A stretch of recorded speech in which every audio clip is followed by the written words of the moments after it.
بسم الله الرحمن الرحیم باب فضل کثرت الخطا الى المساجد. دے باب کی یو حدیث پیش کئی او د هغې تعلق دې سره دی چې د کم سړي کور د مسجد نه لري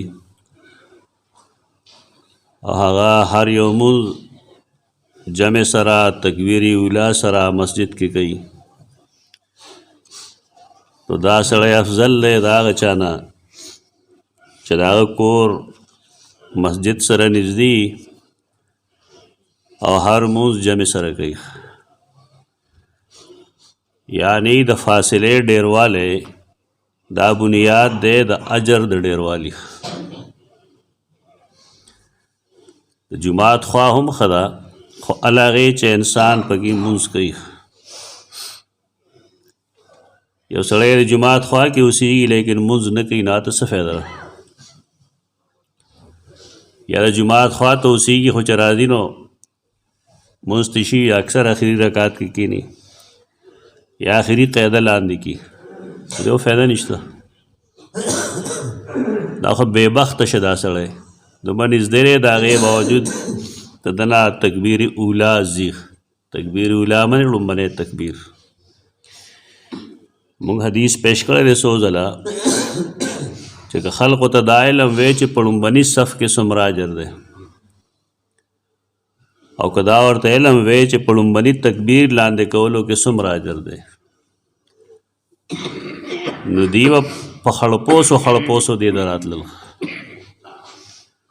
یعنې څنګه چې ماشوم په تکلیف باندې ګرځي، دوی به په تکلیف وختي را روانېدی او ځان به یې را رسولی. دارنګې بعضې احادیثو کې راځي چې که دا علم وی چې لومبني صف کې او تکبیر اولا کې څومره ثواب دی، نو دوی به په دې بیا جګړه کولی او خسنه بیا چولی چې لومبني صف کې زه ودرېږم. دې وجې نه ما بار تاسو ته ویلي دي چې کله راځئ نو ځای په ځای مه کښېنئ، مسجد کې لومبني صف کې کښېنئ، د صف طرف ته مه ودرېږئ. بعضې خلک د صف یو غاړې ته ودرېږي، دا وړې خبرې ښکاري، لیکن د نبی کریم صلی الله علیه وسلم د سنت مخالفت ده. خوند راکوي موږ له چې د خپل سمي کار وکړو. حالای د مسلمان کار داری چې په خپل سمي کار نه کوي. قرآن فرمایلی دی چې کله سړی مسلمان شي او مسلمان وي او پیغمبر یو حکم کړي خو د مؤمنانو په خپل کار کې اختیار نشته، ستا خوښه ختمه شوې ده. بیا د لمونځ کولو مقصد زمونږ ثواب ډېر حاصلول دی. یو سړی راغلی دی ټول نه مخکې او ناس آخري صف کې دی او خیار خلک راځي او مخکنی صف ته ډکوي، دا کم چې وختي راغلی دا کم عقل نه دی. د 200 روپو سیوا مزدورۍ دپاره خو مونږ ډېر تکړه یو، کوشش کوو، لیکن مفتو کې ثواب راته ملاویږي، اجر نو هغه نه حاصلو. اطرافو کې مه کښېنئ بلکې صف چې نیغېږي یا کږېږي یا جوړېږي نه د منځ نه جوړېږي. دې ملک ډېر لیوني خلک دی، جنازه کې ودرېږه چېرته کې د منځ چې کوم کسان نو هغوی ته به د اطرافونو خلک وي لږ مخکې شئ، دې سره مخکې شي، تاسو وروستو شئ. صف د غاړې نه نیغېږي، صف به د منځ نه نیغېږي. دا ټول د دین نه بې خبری دي. زمونږ د منځ کسان نږدې دي، چونکې امام ته نږدې نو هغوی ته پته ده چې فاصله څومره پکار ده. نو هر یو صف زمونږ د لیندې په شانتي او که نیغه وي بالفرض، نو د هغې طریقه مونږ ته نه ده معلومه. طریقه خو یو دا رقم چې زمونږ خلک چونکې مونږ میان یو پوهېږو نه، نو مونږ ته خلک چینه واچوي نو په هغې ودرېږو، دا هم ښه غنیمت دی. صف نیغول دا واجب دی، دا سنت مستحب نه دی. او صف نیغول دیتا حدیث کرا دی دا اتمام الصلاة نه دی، د مونځ تکمیل په نیغ صف کې دی. نو صف نه غول یو خو دغه طریقه ده چې موږ ته څوک کرښې مرښې ووایي او که دغه نه نو بیا طریقه دا ده چې ګیټۍ د هر سړی د بل ګیټۍ سره جوخت کړي او خپل اوږه د بل اوږې سره جوخت کړي نو کار به سم شي خو دا ضروري ده دا خبره کله چې بار نه راځئ نو د صف د میز نه شروع کوئ سنټر نه ډېر پکې داسې کم عقلي چې رکعت دې ځي رکوع ته تللي باندې دی هغه ځای کې به ودرېږي را به شي خاړې ته به ودرېږي دا کم عقلتوب دی د دین نه ناواقفه دی دا ډېر کم عقل خلک کوي داسې صف ته ځان را رسوه زمونږ خلکو سره د دې فکر ہوئی چې زما نه رکعت لاړ خو دا فکر نه چې زه خلاف سنت لمونځ کوم دا خلاف سنت دی دله سنټر ته راتلل پکار دی چونکې وخت ورسره نه وي ځکه لیټ هم راغلي او بیا هغه رکوع لاندې کوي که نه بچت کوي ځان ته د چې هر ځای کې رکعت وکړو نه ویې دا مکروه دی ناجایز دی اصول لاري طریقه دارا چې انسان د مسجد ته وختي راځي د چا چې کور لري دی هغه د وختي راځي یو سړی چې په یو لار باندې ټول عمر ځي راځي نو ستا په خلال هغه ته اندازه نه وي چې دا د څومره وخت لار ده دا ډېره وړه خبره ده مونږ خو چې کله پوړو باندې وختلو پوړو نه مونږ به شمېرلې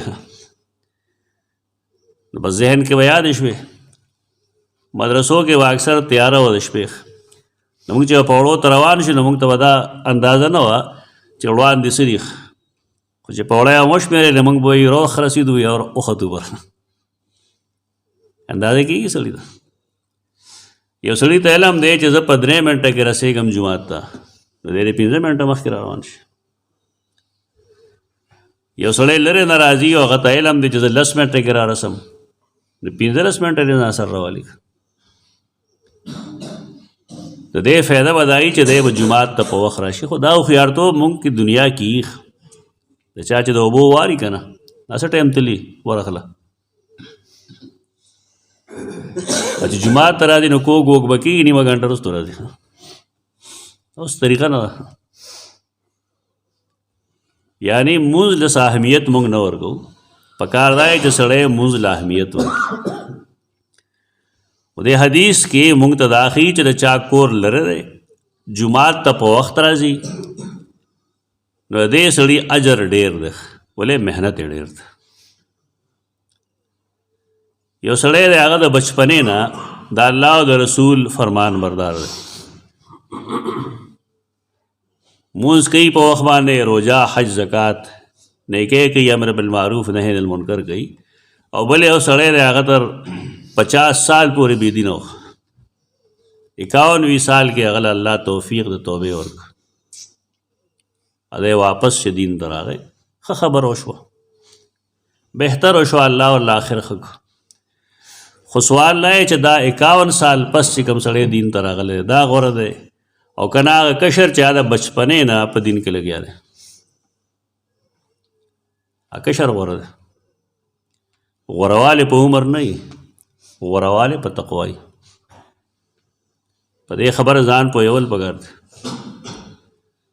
آخري عمر کې دین ته راتلل بهتري ده الله په فضل کړی دی جهنم نه بچ لیکن دی غوره نه دی غوره هغه سړی و چا چې د بچپنې نه د لړکپن نه دین پورې ډډې مګلې دین یې خپل کړو د هغې نه شروع شهادت یې کو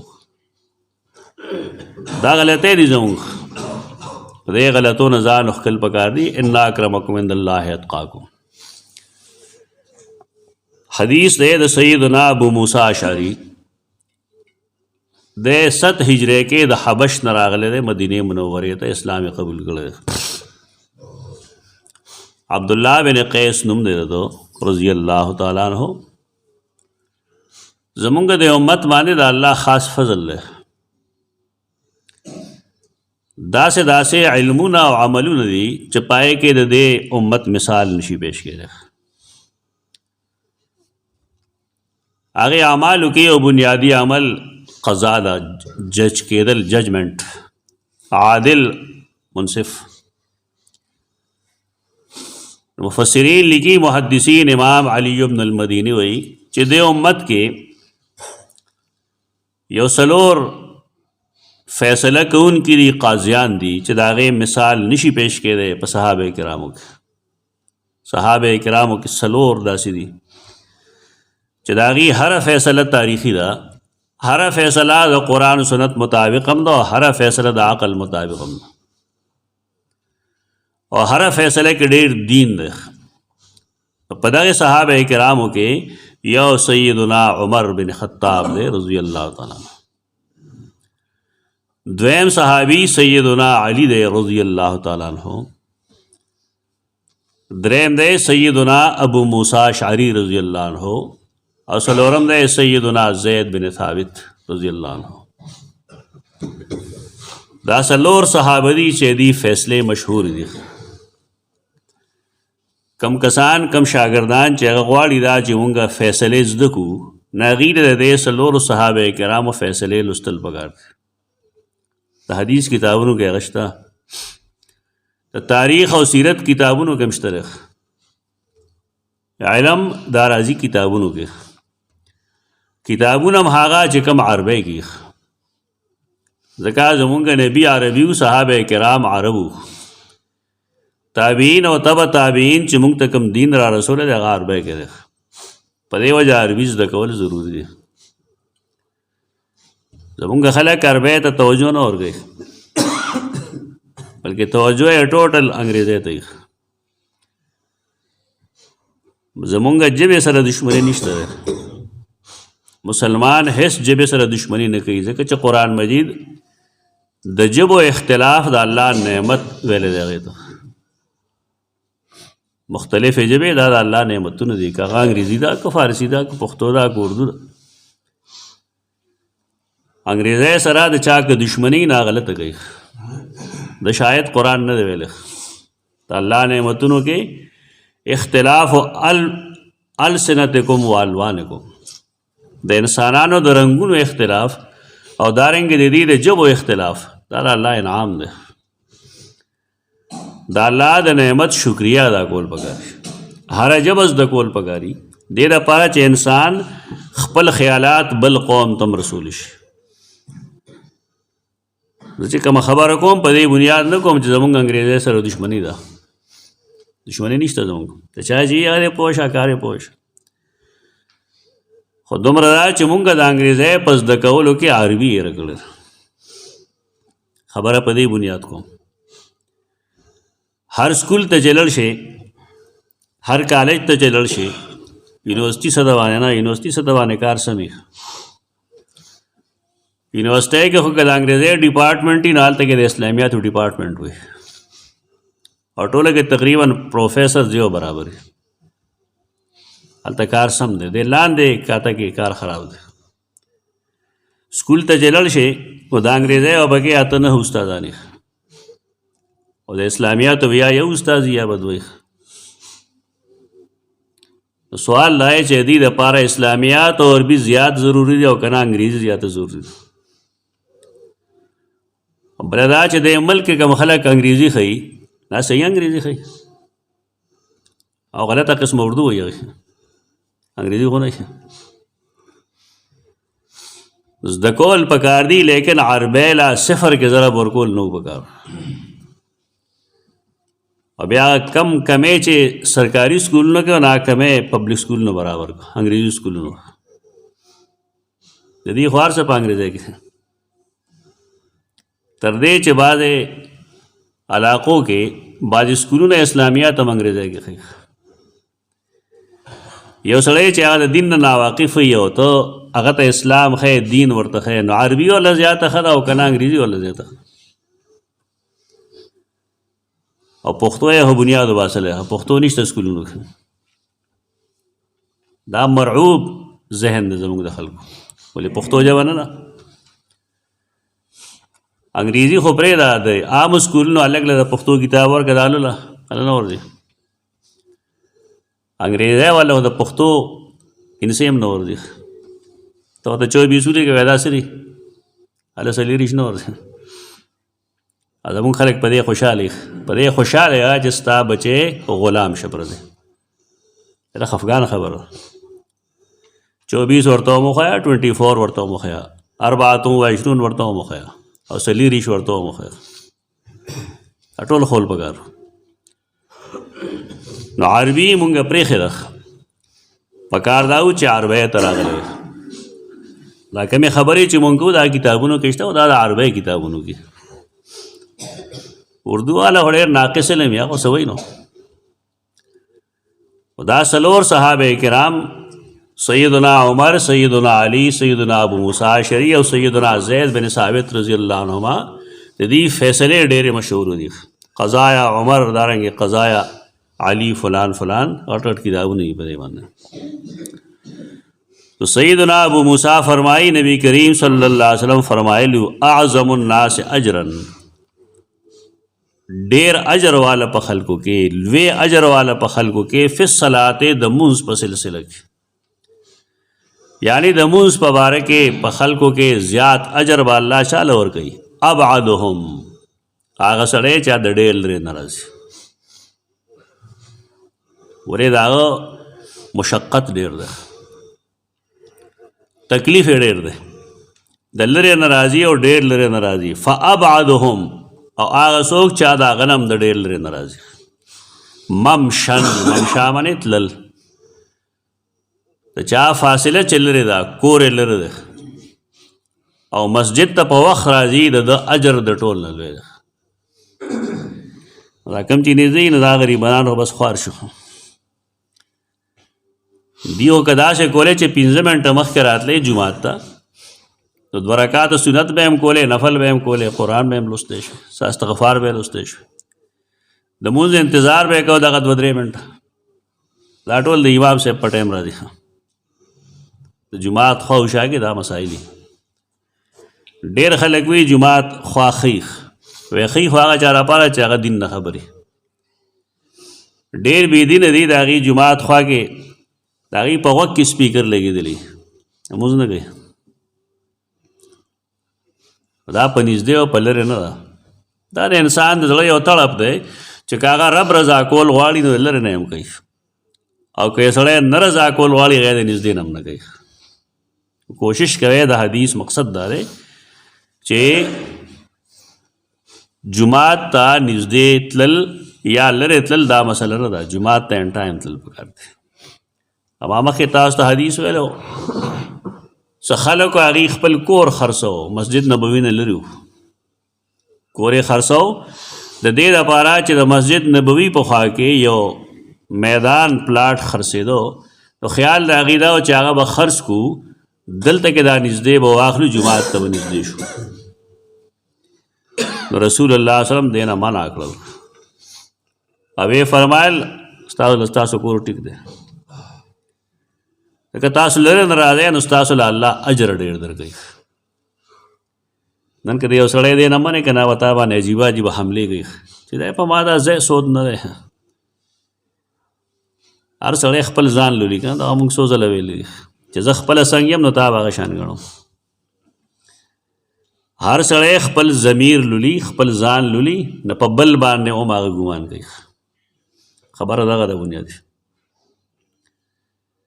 تا به دا سوچ هم نه کړی ستا به هم ګمان کې هم دا خبره نه راغلی خو خلک ولې سوچ کوي خلک دی دغه شان یو ښه سړی چرې په چا بدګمان نه کوي او یو بدګمانه سړی چې هغه خراب سړی ناچرې په چا ښه ګمان نه کوي دا کوم چې نیکان خلک وي خلک وي دا سادهګان یې زر دوکه کېږي دوکه کېږي نه سم خلک یې ناتاره ځان په شان کوي او د هغې نه خلک فایدې اخلي څوک ته پیسې وغواړي څوک ولا اولاد برباد کړي څوک یو څوک کړي څوک بل څوک ولې خو خپل ځان لولي ځان چې لولي نو په تا باندې هم هغه ګمان وکړو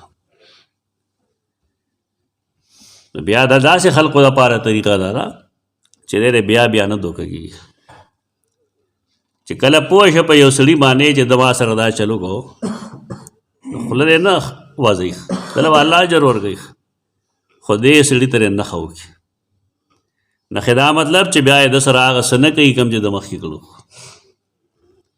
بس بېغمه به شي. ته دې طریقې سره ژوند تېر کړې، یو میاشت تېره کړه، تا ته به د خلکو پته ولګي. یو ته نښه کوه، یو ته نښه کوه. زما یقین دا دی چې ستا په چم ګاونډ کې به یا 2 کسانی یا به 3 کسانی چې واقعي هغوی ته اسلام هم معلوم دی او واقعي هغوی عمل هم کوي. دا ټول دنیا دغه شان ده. مونږ کتلی دی، یو فرد هم کتلی، خبرو کې هم کتلی، لین دین کې هم کتلی، معامله کې هم کتلی. دا ډېره لویه تباهي ده. رسول الله صلی الله علیه وسلم هغوی ته چې کومه مشوره ورکوي، دا په دې بنیاد نه ورکوي، بلکې په دې بنیاد ورکوي چې ستاسو کور لرې دی، نو چې ستاسو راځئ نو تاسو تکلیف ډېر وي، نو د هغې تکلیف د وجې تاسو له الله اجر ډېر درکوي. نو تاسو په نږدې کور څه کوئ؟ تاسو خو مسلمانان یې، اجر غواړئ. هغوی بیا کور نه دی خرڅ کړی. ټیک دی چې موږ ته اجر ډېر میلاوېږي، موږ څه کوو؟ نو یوې خدا خبره وکړه چې اعظم الناس څوک دی اجرن؟ هغه سړی چې د هغه کور ډېر لرې دی. دویم والذي ينتظر الصلاة، هغه سړی چې جماعت ته راغلی دی او داسې یې کړی دی د مونځ انتظار کوي. د مونځ انتظار چې کوئ جماعت کې، نو جماعت کې ګپ مه لګوئ. د مونځ انتظار دپاره طریقه دا ده چې سړی قبلې ته مخکي قرآن مجید راواخلي، هغه ولولي، ذکر اذکار وکړي بالفرض، مکروه ټایم نه وي نو نوافل وکړي، که دغه حس نه وي نو لیسکت، خاموش دې کښېني بس. تر کومې چې مونځ نه دی ولاړ نو دله الله څنګه چې رکشه کې ته سور شي که دا بعضې ګاډي عجیبه وي، دا بلډوزر چې راولې که نه کار له دی چې کله سټارټ شي را روان شي نو تا پسې د میټر خېږي. دا جدا بدماشي ده. لکه دا ته په خپل خرج راولې که زما په خرج بیا راولې، دا بدماشي وي. دا جایز نه دی، ځکه محنت خو هغه دی کوم چې باله شروع کړی دی، هغه ده سمی چې پسې کې راولي را دی ولي. بعضې رکشې په دې کراچۍ کې دوکه بعضې رکشې د هغې میټر ډېر تیز وي، ته به لا خطر نه 100 ته رسېدلې. کله سړی د مونځ انتظار کوي نو د میټر د صلات شروع شي، اجر شروع شي. زمونږ خلکو یو بل نه لیدي، جماعت کې خبرې شروع شي، نه قبلې ته متوجه شه، د مونځ انتظار کوه. والذي ينتظر الصلاة، هغه سړی چې انتظار کوي د مانځه، حتی یصلیها، تر دې پورې چې هغې وي کی مال امام، د امام سره. اعظم اجرا، دا هغه ډېر لوی اجر دی، من الذي، دا هغه سړي په مقابله کې یصلي چې هغه مونځ خو کوي انتظار یې نشته. د منتظر او د نه منتظر میاشت کې څه فرق شو؟ یو سړی 10 منټه مخکې راغلی دی، د مونځ انتظار کوي، د اجر ډېر دی د هغې سړي په مقابله کې چې هغه یې له مونځ له راغلی. سړی چې ثواب ګټي 7 منټه ټایم وباسي، وخت وباسي، وختي مسجد ته راشي. دا بار بار چې مونږ زور کوو وختي راځئ وختي راځئ، د هغې فایده دغه ده. ثم ینام، او بیا وده شي. یعنې یو سړی صرف مونځ راشي بس بیا بار لړ شي وده شي، د ده نه د هغه سړي اجر ډېر دی چې هغه مونځ له وختي راغلی، مسجد ته وختي راغلی. نو مسجد ته چې کله سړی وختي راشي نو په کار دا دی چې هغه حدیث کې راځي رسول الله صلی الله علیه وسلم همدغه فرمایي چې قرآن دې لولي، ذکر اذکار دې کوي. بعضې اذکار ډېر قیمتي خو زموږ خلقو ته معلوم نه، لکه اشهد ان لا اله الا الله وحده لا شریک له له الملک وله الحمد یحیی ویمیت وهو علی کل شیء قدیر. دا ډېر قیمتي ذکر دی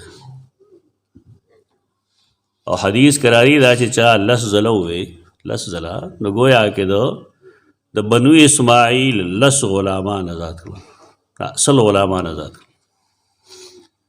بنو اسماعیل پیژنئ؟ د رسول الله صلی الله علیه وسلم خاندان دی. اسماعیل علیه السلام د ابراهیم علیه السلام زوی دی. په دغه خاندان کې قریش او بنو هاشم دي. نو دی خو اول غلامي کړې نه ده، او چې دغه شان سړی غلام شي د هغه څومره قیمتي، 1 لاک او 2 لکه نه وي، په لکونو کې. کم سے کم چې دا ذکر سړي له ورځي، او چې دی مسجد ته راشي او دا دی که 20 منټه مخکې راغی نو زما به خیال دا به د 10 ځله ویلي. نو موږ ثواب پسې چې کله مرونو پکار دی چې اسان اعمال زده کو چې پای باندې موږ نه الله هم راضي شي، زموږ آخرت هم ښه شي او موږ ته اجر هم ډېر ملو شي. په ځای د خبرو اترو ښه دا ده چې ذکر اذکار کوي سړی. که نور صحیح نو کم سے کم لا اله الا الله خو هر چا ته ورځي، دا ویل پکار دی، ټول پوره ویل پکار دی. لا اله الا الله محمد رسول الله، لا اله الا الله محمد رسول الله. دا نه چې سړی 99 ځله لا اله الا الله یو ځل ورسره محمد رسول الله وایي، دا چلونه مه کوه. تا ته یو سړی کلمه طیبه ووایه نو ته به څه وایې؟ تش لا اله الا الله ووایې که نه بله ټوکړه به ورسره وایې. دا زمونږ د علماو خطاګانې دي. دې څه نه وایي په دې څیزونو، بلکې په خپله هم کوي داسې، جایز نه کوي. کلمه طیبه لا اله الا الله محمد رسول الله، د کلمې طیبې ورد به کوي. دا تا نیمه کلمه ویله، لا اله الا الله دا توحید پورشن دی ویله. محمد رسول الله نه بغیر لا اله الا الله نه تسلیمیږي. یو سړی که لا اله الا الله یو محمد رسول الله سره نه وي، یو ایمان راوړي، نو دی مسلمانېږي. د علماو غلطو کې مان خلق دا خطاګانې دي. او بیا دا چې زمونږ خلکو باندې د خپلو مشرانو ډېر اثر وي. نو دا کم علما چې دا غلطۍ کوي د دې استادانو دا غلطۍ کړي. استازي لیکن نبی نه فرق کوي پکې. استاد یو خبره وښوله د نبی کریم صلی الله علیه وسلم عمل د هغې خلاف دی، نو زمونږ رسول هغه دی، موږ د هغه منو. استاد احترام کوو، خبره یې منو، لیکن هغه خبره یې منو چې هغه د نبی کریم صلی الله علیه وسلم د فرمان مطابق. نو دې ته خیال کوئ. لا اله الا الله محمد رسول الله بهترین ذکر دی، سبحان الله بهترین ذکر دی، الحمدلله بهترین ذکر دی، نور بے شمېره ذکرونه دي. انسان کا استغفار ډېر وایي، درود وایي، نو دې ټولو څیزونو کې الله موږ له اجر راکوي. خو کاش چې موږ کې اسلامي عقل راشي چې موږ جماعت ته راشو چې هسې نه کینو. اقول قولي هذا استغفر الله لكم.